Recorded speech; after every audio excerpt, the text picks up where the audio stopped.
welcome to another vlog. If you can't tell by my voice, I don't know if I sound normal or not, but I am sick. I have COVID. Awesome. Stuck home from work, and I guess we're just gonna film. This is an exciting one, because check that out. I'm on my way home from my girlfriend's house, and we are gonna hit 200,000 miles on the way home in freaking Gronda. Can you believe that? If you say anything, the reason I'm at my girlfriend's house is because my mom was leaving out of town to go see my baby niece, and I didn't want to get her sick before she left, so I locked myself in my girlfriend's basement because she was also sick. And so we've been down there. My parents are now gone, so now I can go home to an empty house and not get anyone sick. Man, I am so tired of Utah's crappy weather. It's rain and snow and just gross all the time. So sick of it. It might roll over at this stoplight. It's gonna roll over. There it is! 200,000. Only one way to break in a car at 200,000. Oh, red line pulls all day.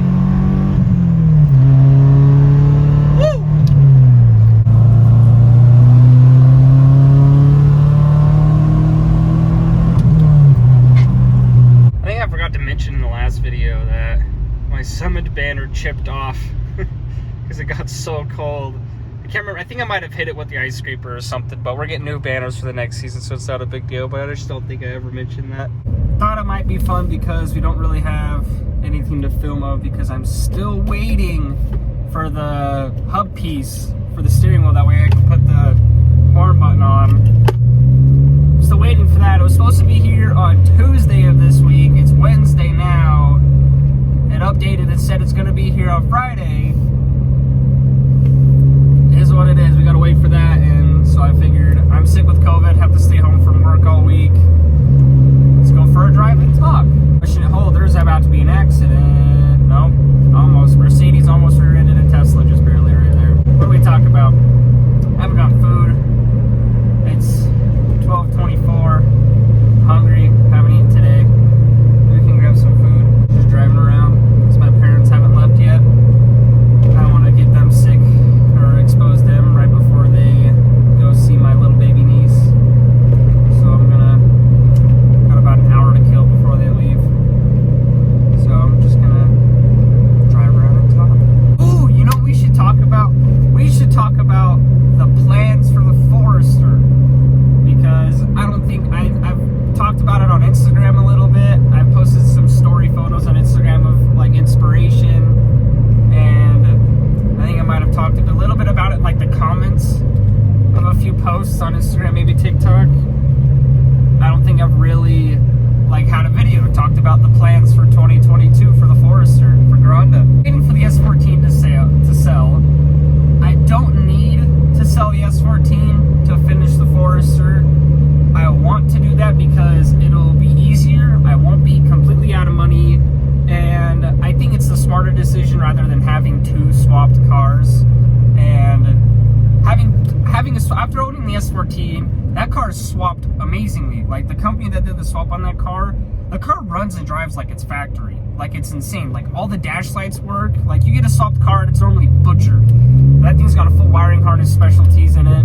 Wiring specialties harness in it.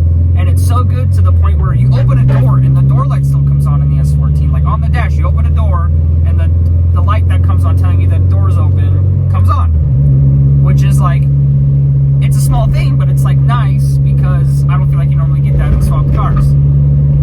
So I think that's kind of cool. That car's swapped amazingly. However, we've obviously known the issues I ran into because it's swapped. It's had a lot of issues. I fixed all the issues. The car runs great now, but it's like, imagine having two of those. I can only afford to have one of those right now. And if I'm being quite honest, yes, the S14 is a dream car. I love the S14. But ever since I was like 14 and 15 years old, I've been in love with Foresters. I have always wanted an STI Forester out of an SF5. The first gen Forester, but the facelift, like the first one that I had. I had the first gen Forester, I had the facelift when I was 16 and 17 years old before it got totaled. So I've always wanted one of those, the SF5s, but like a WRX or an STI. And that we didn't get those in the States. They made those over in Europe and Japan, probably Australia. But in the United States, we did not get the SF5 XT. You either got to import it, which they're not old enough yet to import, or you got to make one, which is what we're doing. It's another update is that we just dropped off the STI wing for the Forester and the hood scoop for the Forester to paint 2 days ago. So we should be getting those back hopefully either this week or next week. And anyways, you got to make them yourself. And that's what we're doing. We're doing the STI swap. So that was a tangent, but that's the reason I want to sell the S14 is because I think it'll be smart to not have two swapped cars to try and take care of. Whereas if one breaks or both break, I'm screwed. And there was a time where I had a Jeep, the Jeep Cherokee, I had an E46 BMW, and I had the S14, and all three broke within like 3 days of each other. S14 broke. I towed that to my buddy's shop. That's when we did the full motor build. Towed that to my buddy's shop. My BMW broke. It got like the rear main seal blew out, the coolant expansion tank broke, two window motors broke, like thing totally broke. So I took it back to the little dealership that I bought it from. And then the day after that, my Jeep Cherokee was the only car that I had that was working. I had that car for like a year at that point, and the water pump broke. And it just started, like, the water pump didn't break, but the seal blew out on the water pump somehow. I don't know why, just old. And it just, like, started spewing coolant. I drove it to my girlfriend's house, parked it, get out of the car, and I just see green coming down from underneath it. I was like, oh gosh. And it was coming down right underneath the crank pulley, right in the middle, which 99% of the time that means your water pump's leaking because the water pump's normally like in the middle of the front of the motor. 3 cars. And they weren't like crappy cars. Like my Jeep Cherokee was low miles. I had like 120,000 miles. Like it was low miles for a 90s Jeep Cherokee. Thing was stupid clean. My BMW, same thing, low miles. I had like 118,000 miles. Like, and it was unmolested, completely stock. Like, thing was nice. And that just had random stuff break because it's a BMW. I mean, what do you get with a BMW? They're kind of crap. S14, obviously, that's a motor swap break. It's gonna break. It happens. So I think the smartest thing to do is to sell the S14. Finish the Forester, which is going to be bags, lip kit. I already have the side skirts. I got to order the JDM rear spats. We have the Outback front bumper. I think I'm going to make front lip for the Outback front bumper. We'll see, depending on how low the bags take us, we're going to like notch the frame. That way that we can tug wheel in the back. We're going to cut out the wheel wells in the front. That way I want this thing to lay on the ground. So we're going to bag it, lip kit, the STI swap. We have the STI wing, the hood scoop. We're taking the basket off. It's going to be dope. Those are the plans of the Forester, I guess. Because it's raining, you guys know what that means? My door locks don't work. I don't know what the freaking problem is with Foresters and door locks not working in the rain. It makes no sense. Guys, I was going to go to Wendy's. I was hungry. They closed it down. They closed Wendy's down. What the heck? Try to get food at Wendy's. They're closed. They shut down the Wendy's by my house. It's awesome. We'll find somewhere else. We'll resume our talk when I find food. Found food.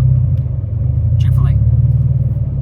Get a name for your order? Yeah, Max. Your car is really cool. Thank you. Looks like it's harder for you.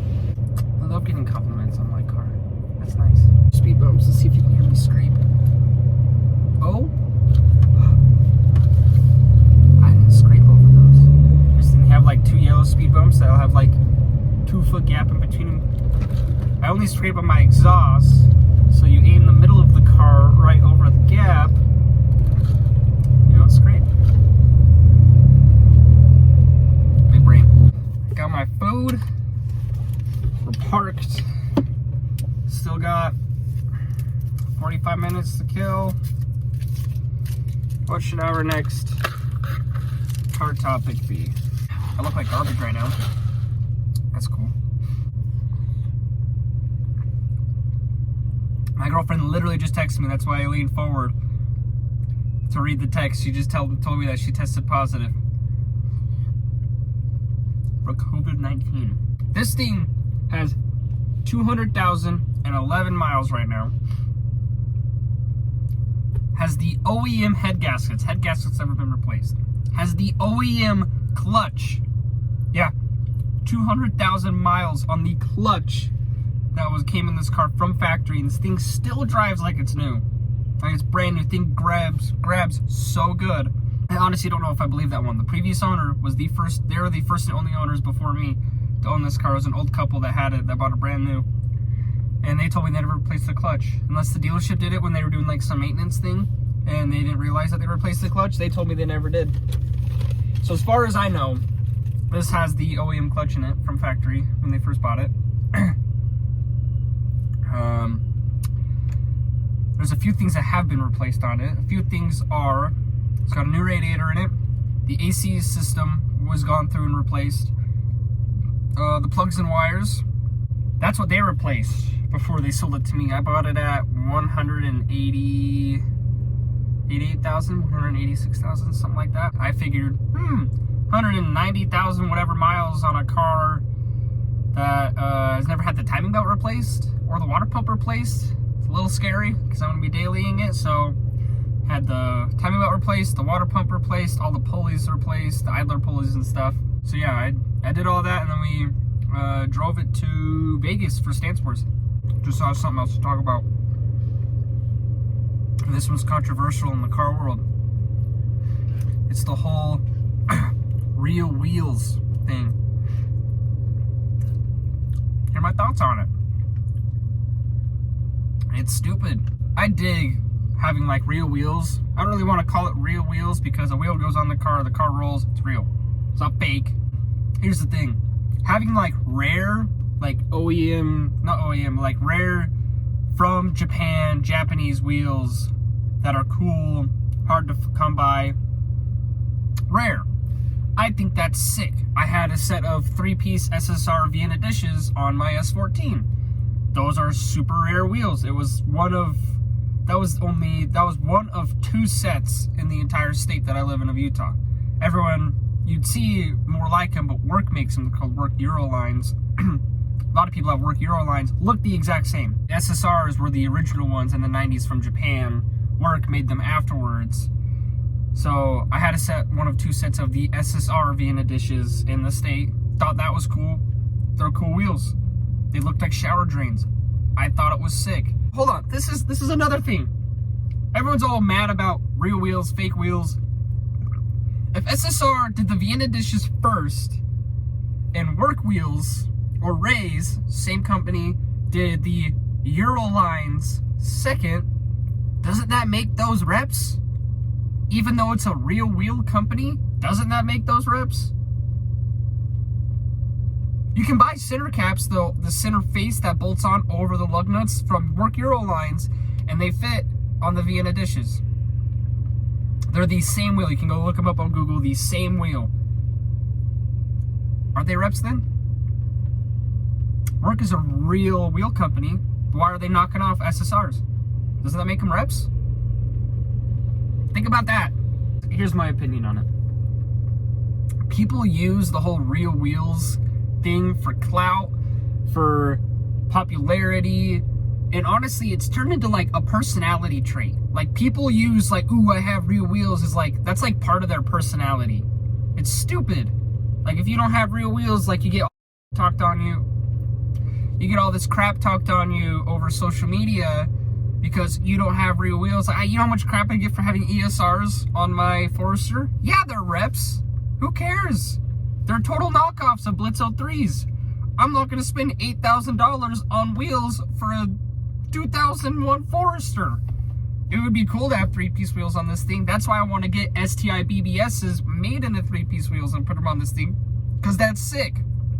However, I don't care to spend thousands and thousands of dollars for clout and to have it as a personality trait. It was so stupid. Out of people that liked me more in the car community here in Utah because I had 3-piece wheels on my S14 is stupid. Like, they're like, oh, you have real wheels? Like, you're cool.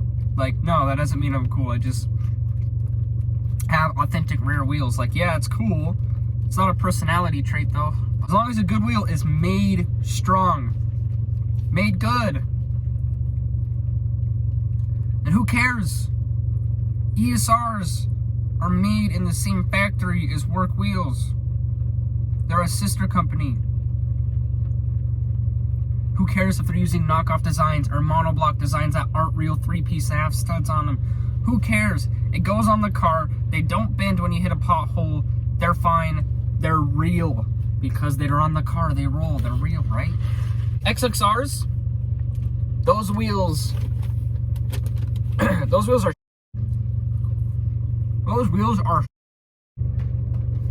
not just because I don't like XXRs. Like, honestly, some of the XXR designs are dope.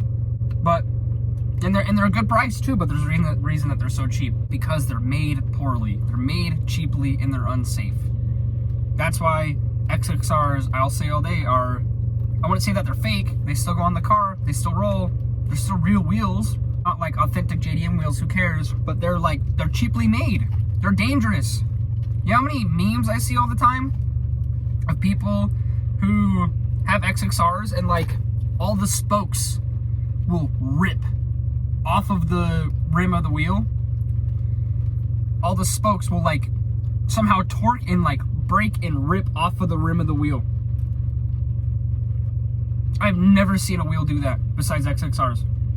And I see it all the time. It's sketchy. Don't run XXRs. ESRs, great made wheels. Great. ESR makes 3-piece wheels.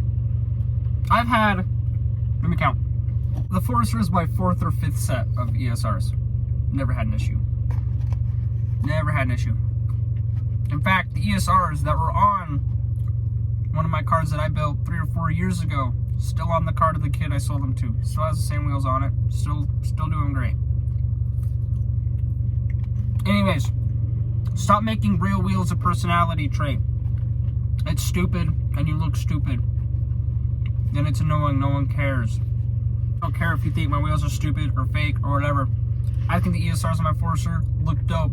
I didn't spend $4,000 on wheels to look the exact same as my $1,500 wheels. I don't care. Because guess what? I'm saving money and my car still looks just as good. And it's still safe.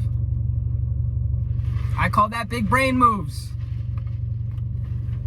Anyways, I'm going to stop on that rant. I can rant about that forever. I have a lot of video on my phone right now. So that's where we're going to end this one. Let me know down in the comments either what you guys want me to talk about or discuss on videos like this, because I'm going to be making these because weather's crappy outside, can't really do much to cars, and kind of like this. It's kind of fun to drive around and just talk about things that I think about, talk about cars. I like it. So give me your input on that one. 2, if you like it, give me some ideas what to talk about. 3, have a good day, stay safe, don't get COVID, don't get sick. It's really not that bad. I've had like a tiny cold. They're just making me stay home from work and it sucks. Everyone have a good day. Love you all. Peace.